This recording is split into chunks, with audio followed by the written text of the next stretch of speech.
ada seorang pemuda coba, dia mau melamar seorang perempuan. Datang dia sudah untuk nazar, untuk melihat kepada perempuan ini.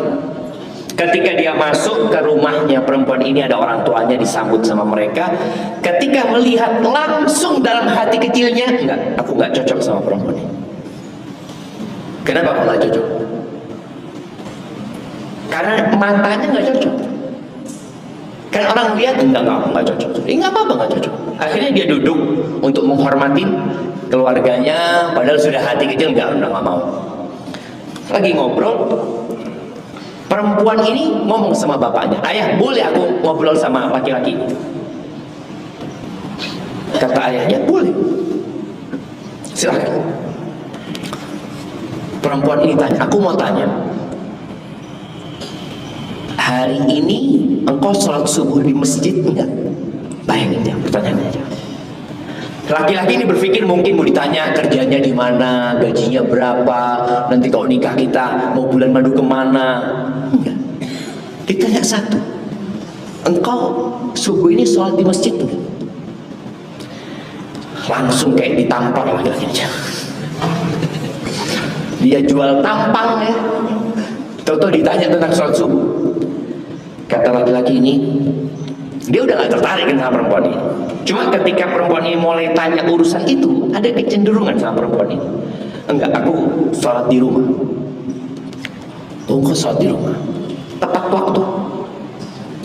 Tanya emang. Enggak, telat.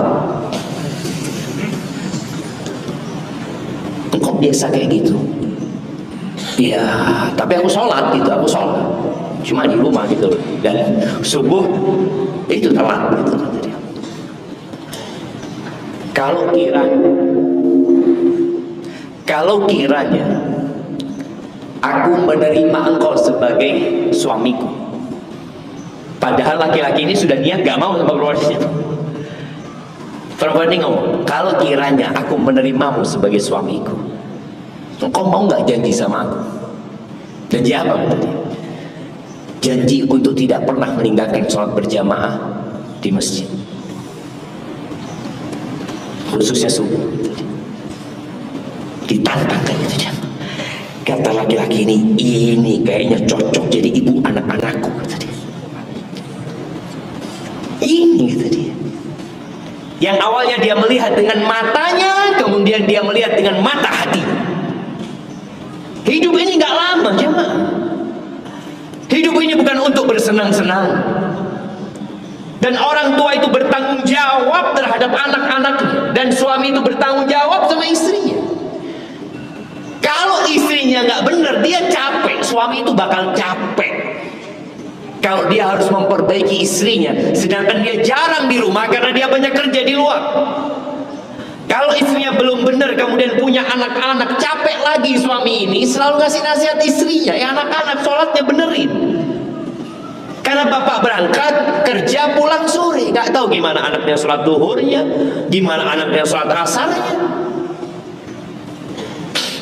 Akhirnya laki-laki ini mengatakan, iya, aku berjanji bapak menjadi saksi, Allah dan malaikat-malaikat yang menyaksikan juga, bahwa aku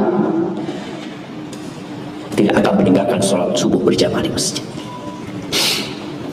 Pulang, keluarganya yang datang juga nggak cocok sama perempuan ini, karena secara fisik nggak, ya banyak yang lebih cantik gitu. Dia istikharah, dia ngomong sama keluarganya, aku mau sama perempuan itu.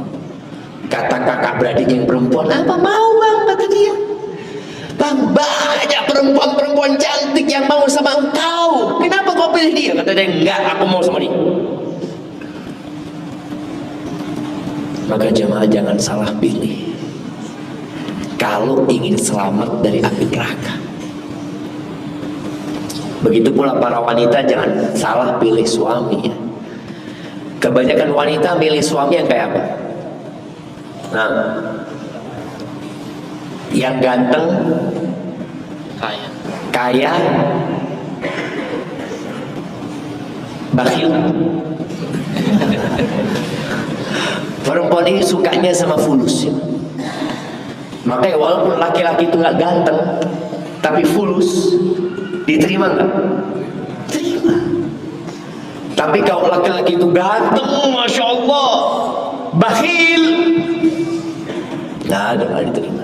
Kemudian pilihlah wanita juga, pasangan hidup yang maharnya nggak banyak. Karena termasuk tanda berkahnya wanita, kata Nabi SAW itu, yusru mu'aniyah, mudah. Di sini berapa jemaah? Di sini ada yang muda, ada yang muda. Maka ketika antum dapat pilihan, ini susah ya Allah, ribet, minta ini, minta itu, harus tinggalin. Cari yang tidak ribet. Antum jangan nyalahkan mertua. Ya Allah, usah mertua anak matri, usah. Oh, mertua antum matri. Kenapa antum mau sama anaknya? Ya itu Ustaz, cantik Ustaz. Masalahnya antum berarti. Masalahnya diri antum. Ketika antum melihat orang tua, mertua ini menuntut macam-macam dan engkau tidak mampu, tinggalkan. Cari yang lainnya. Yang orang tua siap menerima engkau apa adanya.